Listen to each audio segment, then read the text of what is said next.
Society is a satire of the aristocracy.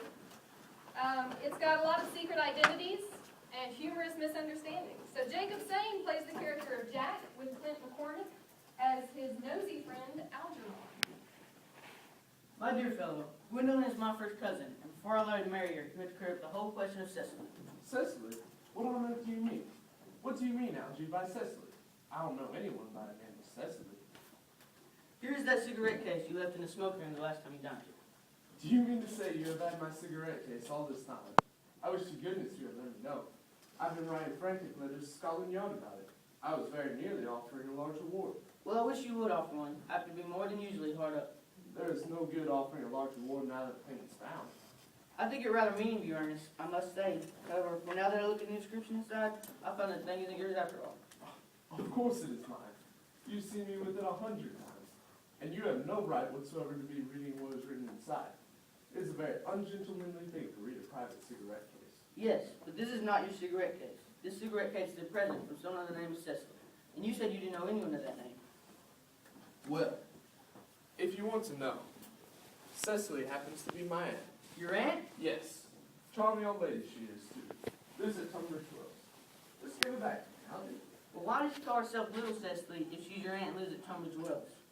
From Little Cecily, with her fondest love. My dear fellow, what on earth is there in that? Some ants are tall, some ants are not tall. That's a matter that surely an ant may be allowed to decide for itself. You seem to think that every ant should be exactly like your ant. That is absurd. For heaven's sake, give me back my cigarette case. Yes, but why does your aunt call you her uncle? From Little Cecily, with her fondest love, to her dear Uncle Jack.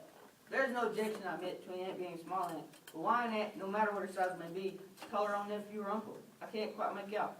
Besides, your name isn't Jack at all. It's Ernest. It isn't Ernest. It's Jack. You've always told me it was Ernest. I've introduced you to everyone as Ernest. You answer to the name of Ernest. You look as if your name was Ernest. You're the most earnest-looking person I ever saw in my life. It is on your cards. Here's one of them. Mr. Ernest Worthing, B for the Albany. I'll keep this as proof that your name is Ernest if ever you attempt to deny it to me, or to Gwendolyn, or to anyone else. Well, my name is Ernest in town and Jack in the country, and that cigarette case was given to me in the country. Yes, but that does not account for the fact that your small aunt Cecily, who lives in Tunbridge Wells, calls you her dear uncle. Come on, boy, you must put everything out at once. Ah, my dear Algie, you talk exactly as if you were a dentist. It's a very ungentlemanly thing to talk like a dentist when one isn't a dentist. It produces a false impression. Well, that is exactly what dentists always do. Now go on, tell me the whole thing. Well, old Mr. Thomas Carter, who adopted me when I was a small boy, made me, in his will, guardian to his granddaughter, Miss Cecily Carter. Cecily, who addresses me as her uncle, from motives of respect that you cannot possibly appreciate, lives with me in the country, under the charge of her admirable governess, Miss Frizzle. Where's that place in the country, by the way? That is nothing to you, dear boy. I may tell you candidly that you are not known to me about it.